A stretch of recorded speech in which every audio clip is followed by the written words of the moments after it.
We kind of decided to please ourselves and just, have fun with this record, kind of throw back to the energy of the first two records, I don't know about you, but I please myself every night. You please? Really? Yes.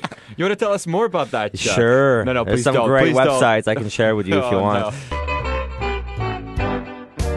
It's what you do with the opener. You use their bus to throw the party. That's a smart move, so your bus stays clean. Exactly. And there's no one that you don't want on your bus, but then you go on their bus and you throw it down there. So yeah, we've been doing that, and they've been kind enough to have us, and we had them on our U.S. tour as well. So it's been a lot of touring with those guys, and they're really good guys. We have a sign on our bus that says "No Marionette Trench members allowed," so we keep it on their bus.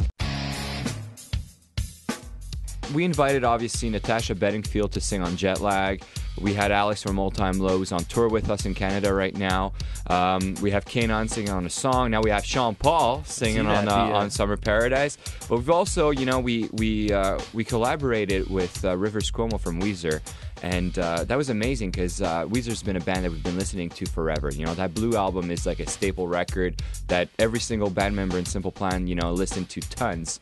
And finally, he collaborated with us, co-wrote the song, and sang on it. How cool is that? The guy that you listened to as a teenager finally steps up and sings on one of your songs. I think for us, it's amazing. I fell in love with a London girl a while ago. That was my best memory. Nice. There you go. My memory from London is from a long time ago with our first band. Kara and I were in a band called Reset, and we played this place called Call the Office. Oh, yeah. Is that still around? It's still around. Man, we played that place so many times, and on stage, it's a super tiny stage, and there's a pole right in the middle. So when you're jumping around, you better be careful not to get knocked out by that pole. So I remember going there when I was 15 years old. So it's that's a long time ago. It was a little scary for us to do it because we never done it before, so we never really wrote any lyrics in French. And although it's our first language, there's still something a little strange about singing in that language. It feels a little, at first it seemed a little uncomfortable, but we kind of just worked hard on it, and it was no, that's cheesy, we can't say that. And then we just kept rewriting, and finally I think we stumbled up on something pretty good. And we were still a little nervous because when Pierre has to sing it, there's an accent thing, you don't want to be too French from France, but you don't want to be too Quebec. The first time he sang it, he sounded a little too French from France. Yes. It was kind of odd. I was listening. I'm like, dude, where did you get that? He was trying to enunciate the right way, and it just sounded like because French is so different than English in terms of the it's not a very, I would say it's not the most rockin' language in the world, you know what I mean? So we had to be careful not to sound too wimpy, but it actually came out great, and it's the biggest song we ever had in Quebec and biggest song we ever had in France. We just won the big NRG award in France, which is for best French song, which was kind of oh, interesting. So maybe we'll have to do it again.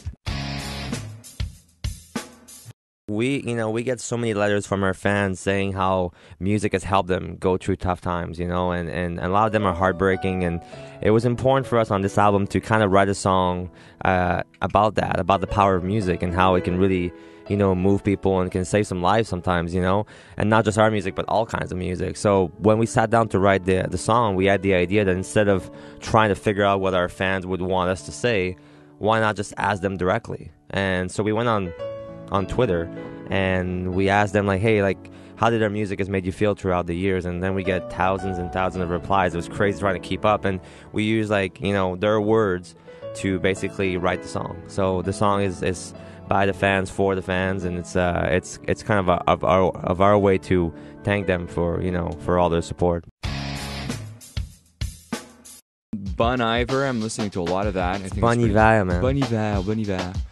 What else? The Sound of Silence. Oh, no. I'm just kidding. Yeah, we definitely listen to a lot of music, obviously, Marionette Trench, Old Time Low right now. Obviously, we hear him a lot tonight, during the shows. I don't listen to a lot of music. Kanye West. I like Kanye West, and the new Jay-Z and Kanye West album. That's I think it's dope. I gotta say, man, Moneyball was a great movie. I just caught that movie a few days ago. It's amazing. The Descendants was a great movie, too. Favorite ever would be Forrest Gump. There you go. Forrest Gump's a classic. You mean every time it's on TV, you have to watch the whole thing. It's so good. I'm like, man, I'm gonna lose my 2 hours, but it's okay. You guys didn't go with New York Minute. I figured. Yeah. The acting in that. You know, I still don't understand why it was snubbed by the Oscar that year. It's like best appearance by a band in a movie ever. I'm just saying, come on. That and Scooby-Doo should have been like the 2 nominees, in my opinion. I agree. Who's gonna win the cup this year? It's not the Canadians, I can tell you that. Hopefully, it's gonna be a Canadian team this year. It'd be about time. But if I had to put my money on a team, I don't know. It's tough, man. Boston, maybe they're looking pretty good. Not that I like saying that, but Vancouver is kind of coming up, and I don't know. There's some Chicago, but now they're on a free fall. I don't know Aren't anymore. Aren't you on a poll? Like, are you supposed to? Oh, you're supposed to know. Well, that I'm stuff. supposed to know, but it's like it's unpredictable now. It's like with the parody and everything. It's tough. You don't know who's gonna sneak in. I have no idea, to be honest. I would have to say Chuck. Chuck just got his license about 2 years ago. Come on, are you kidding me? But I was surprised. You know what? He drove me recently, and I was really nervous. I put the seatbelt on, and I was just like praying right before it. It's funny though. I mean, if you look at my record, no accident. Well, no traffic violation. No traffic violation ever.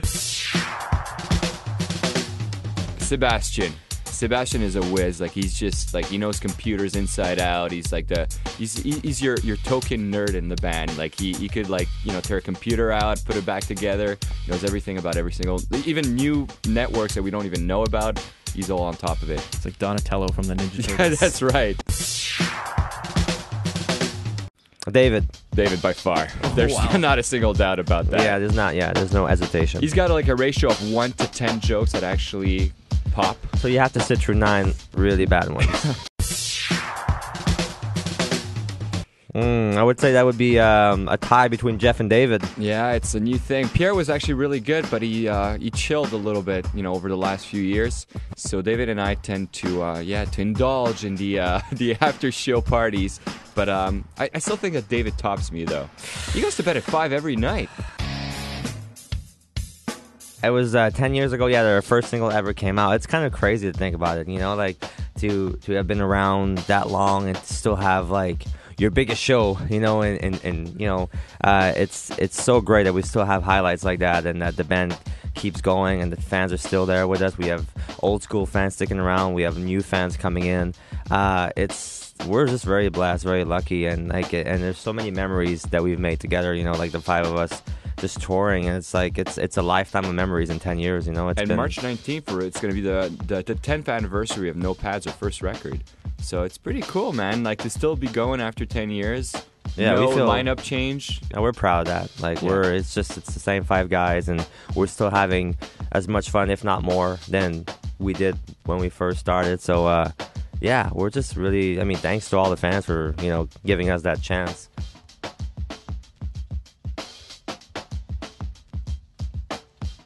I strongly encourage everyone to come see us. We're amazing. Fresh FM.